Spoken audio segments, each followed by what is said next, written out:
اب ایک سوال ہوتا ہے کہ اللہ اتنا بڑا جرم کیا ایک شخص نے، قتل بھی کیا، زنا بھی کیا، پکی توبہ کر لے تو اس کو معاف کر رہا ہے؟ دنیا میں تو ایسا نہیں ہوتا، تو اتنے آرام سے کیسے معاف کر رہا ہے؟ کتنی دفعہ زنا کر چکا ہے، اب یہ توبہ کر رہا ہے تو معاف کر دے گا؟ اللہ کیا کہتے ہیں؟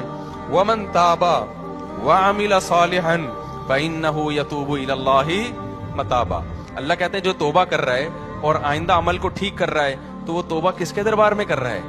وہ انسان کے پاس تھوڑی آ رہا ہے، وہ تو خدا کے پاس جا رہا ہے۔ فَأُولَئِكَ